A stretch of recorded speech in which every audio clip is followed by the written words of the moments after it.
Hello, and welcome to the first episode of Conversations with Kigan. Today we're going to talk about the Divine Feminine, because she came first.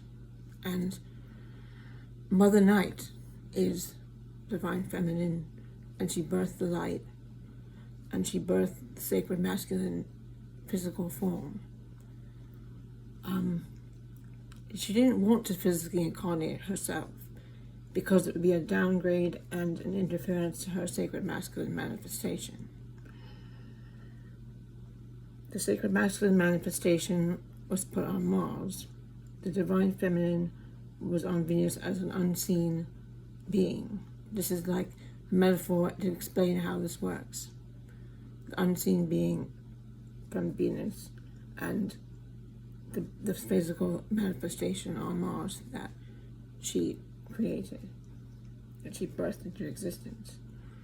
And this is why a lot of women feel uncomfortable and awkward in their bodies, and because the physical form, they came here to help him and assist him, because the sacred masculine ends up creating wars and damaging everything, and that's why Mars is a mess and not inhabitable, because the sacred masculine manifestation is war and killing, and eventually they self-destruct, and they need a sacred feminine to be with them, so they don't self-destruct.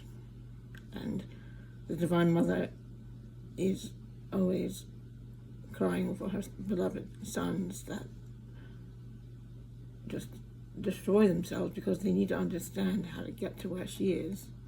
So that's why she had him physically manifested on Earth, and she physically manifested herself, so she could help him, and they could help each other, because he's very attached to the past, and she is very looking forward to the future, and has a vivid imagination, and often gets disappointed because he lets her down, not by his own doing. It's just his nature, and she's here to help him and guide him so he doesn't destroy himself. So that's why he always has this inherent in his DNA that he belongs elsewhere, because the original sacred masculine manifestation was on Mars, and he destroyed it. So she's here with him on Earth to help build and help Earth so she doesn't get destroyed. And there's a sacred feminine, like the Me Too movement, and the sacred feminine is coming out and saying we're not going to take this, and we want to have peace and a loving existence on Earth, and learn how to dance with natural law, and she also listens to the distressor by not giving him a forceful vomit of truth, because that could destroy him. So that's basically what I'm trying to convey, that she's here to help him, and in return he can help her as well to not lose her mind, because she can often get so deep in her own reality that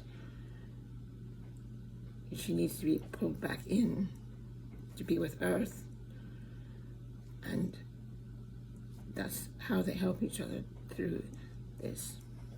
And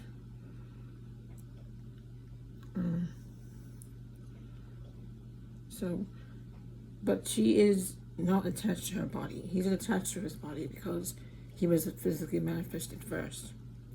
So he is attached, very attached to his body, and his physical, always looking around his shoulder, thinking somebody might be up to no good, not realizing that the innate nature of the sacred masculine has that quirk, if you will. sacred feminine knows how to be free in the present moment. And she's very creative, and he's been taught to fear the feminine side because sacred masculine also has Venus in him, but he sees it as a threat, and the controllers wouldn't want him to access his true freedom in the present moment because that's where the freedom is. They have him too busy fighting for freedom and not discovering it in the present moment. And it's hard with the way things are set up. A lot of things are set up like games and winners and losers. It's all set up like a game. But we came here to help the planet and to unite the sacred masculine and the sacred feminine and not have them posed against each other, but bring what strong points you have to help one another out. And nobody's better than anybody else. I'm just saying what makes sense. And what came to us today was that the whole origin of Mother Night birthed everything. And his physical manifest, her unseen manifest, an unseen is not a manifestation, but the unseen feminine came first, and the physical sacred masculine came first. So she had a divine first thing, and he had a physical first.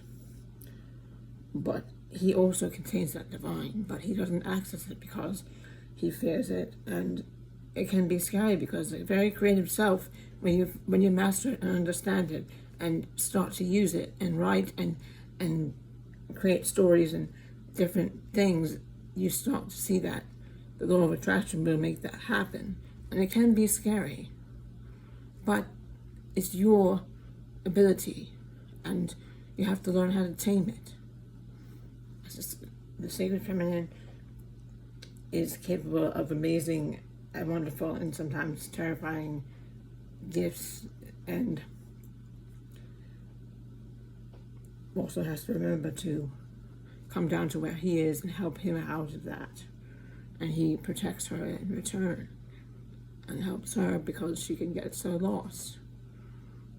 Like a child, you want the child to run free and be happy, but they are in their own reality, so they're not paying attention. So you always have to watch the child and protect them from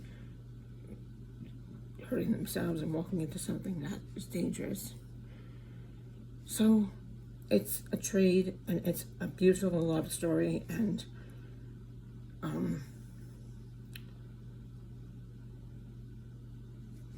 sorry if it seems confusing, but I'm trying to deliver this because it came and it's great and it's hard to put into words, but it made a lot of sense. So remember that sacred masculine and sacred feminine need each other too. And also, there's also a sacred masculine and sacred feminine within everyone. And the internal conflict is what we all need to work on and find common ground and unite and find what we need for each other, because we are each other's puzzle piece. I have your missing piece and you have my missing piece. We are all one great puzzle trying to come together. And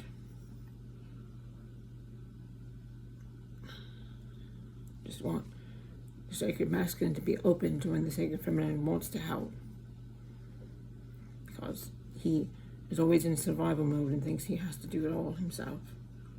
So sacred masculine, allow the sacred feminine to help you if she wants to, and sacred feminine, allow him to protect you and do his best to bring you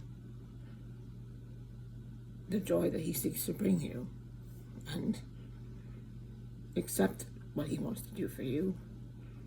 That's the thing, that right there is the cornerstone of the builder's rejected. When somebody wants to do something for you and you say no, allow it, they seek to give you something that you may not even realize that you need more than anything. So accept help and be gracious and accept help and help others, because that's basically the bottom line of what we need to be doing.